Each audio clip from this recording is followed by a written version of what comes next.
This video is brought to you by Straight Goods News, Canada's alternative online news source. Visit straightgoods.ca. This is not about politics. The Omnibus Budget Bill, Bill C-38, is about what happens when you reduce government regulations, when you're inattentive in your lust for more oil profits, inattentive to protecting the environment. We want to bring the real-life example of what will happen more and more in Canada if we allow Bill C-38 to pass as currently drafted. And I will, in sequence, turn the floor over to Bonnie and Gord Johnston of Sundre, Alberta. Some of you have seen them in the news. They are immediate victims of the negligence of All Plains Midlands, a company, the parent company, All American, that has an atrocious safety record. The US EPA has been all over these people. They had a leak last year in Alberta, and now their oil is flooding into the Red Deer River and causing real immediate environmental damage, but also inflicting real pain and suffering on the people who live on that land.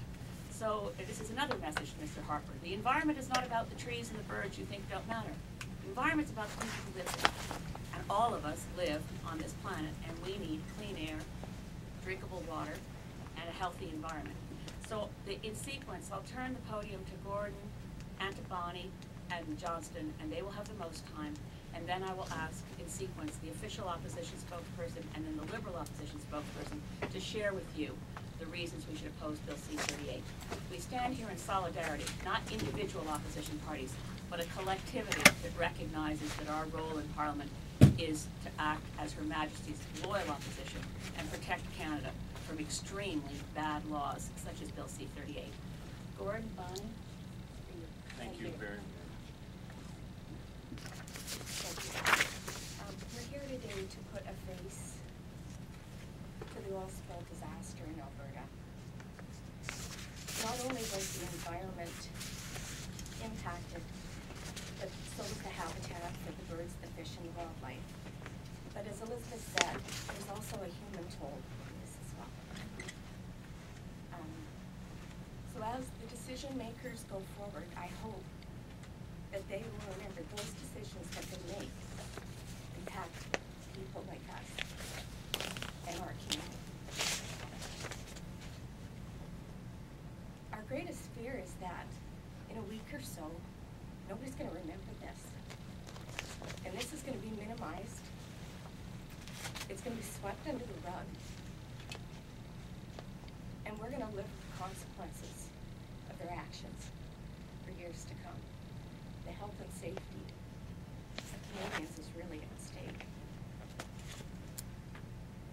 So what is going to change so nobody has to go through this?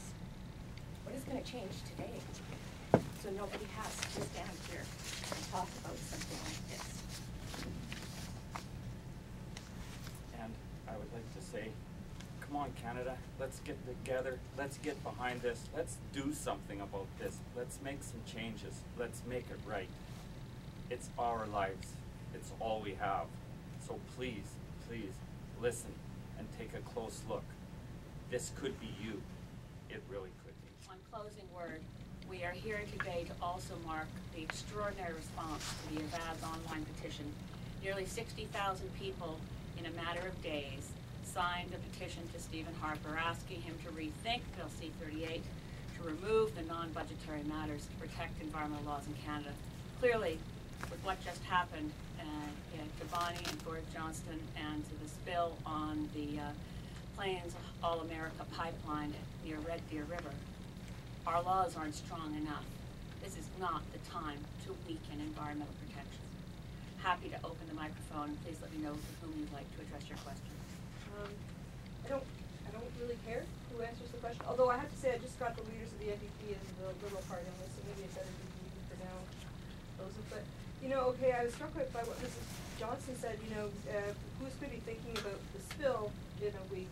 But after you guys have gone through this marathon all-night thing, and the Conservatives seem likely to be able to vote down every one of your amendments. They're not stupid. They'll have their bodies in the seats. Who's going to be remembering what you did tonight, a week from now, or more importantly, a month from now, or 3 and a half years from now? Like, how are you going to keep what you're doing tonight, what does it matter to the next election? The people who will be remembered over the next 48 hours are any conservatives brave enough to stand on conscience and on principle and vote with opposition members for at least a few of the amendments to redress the damage being done by C-38. There are rallies outside Parliament tonight calling for 13 heroes to step up. Those men or women who stand up and vote for opposition amendments to improve Bill C-38 on the advice of previous Conservative fisheries ministers like John Fraser and Tom Siddon, former colleagues from the caucus like Bob Mills, they will be remembered. What's important going forward is not what we did as opposition members. What's important is that Stephen Harper rethink his current strategy, and with the voices of Albertans like Bonnie and Gord Johnson saying, for God's sakes, you can't sacrifice where we live and say it's collateral damage on the road to Beijing. This is not acceptable, and we must rethink. So I don't know, honestly, Gloria, who will remember what opposition parties do. What's important is where are the brave conservatives who will stand on principle? Well, you don't really believe they're going to do that, do you? I have to have some hope. Nobody ever believes anyone's going to do anything brave till after they've done it. My understanding procedure is certainly amendments to a budget implementation bill are not confidence motions. The entire bill might be interpreted as a confidence motion, but that's debatable because it's not actually a money bill. The money measures have gone forward as in the main estimates. So it could be seen as a confidence motion if the government chose to make it such, but amendments to the bill, in the same way that amendments could have been taken at committee, amendments can be either taken at report stage, and unless I'm vastly misreading O'Brien and Bosk, I don't think that's a confidence And that's motion. important for you because it means that conservatives can stand up and vote against the amendments and not be voting against confidence. But we have to remember that Stephen Harper does not brook independence or a maverick impulse among any of his members of Parliament. When I speak of bravery, I don't mean that they're going to threaten bringing down the government and causing an election to come down on their heads. But they do mean that the vastly overstaffed, monstrous Prime Minister's office with its really well-equipped legions of young men in suits to go forth and beat people about the ears and make sure they understand what they're supposed to do. I mean, voters have put their faith in each of us as members of Parliament. And I think that's the conflict in which Dave Wilkes found himself when talking to constituents. Constituents want us to do what's right, and quite often in the existing party structures, you're told not to do what you believe in or what your constituents want. You're told to toe the party line. It isn't easy, even on I know conservatives who were punished and scolded because they abstained on Kirsty Duncan's private members bill to get better research for CCSVI, because they were told, even on private members bill, to vote against Kirsty's private members motion. So it is really asking a lot of conservative colleagues in the House, even when it's not a confidence motion, to do anything that suggests they still have their own mind, their own conscience, and their own ability to improve this legislation.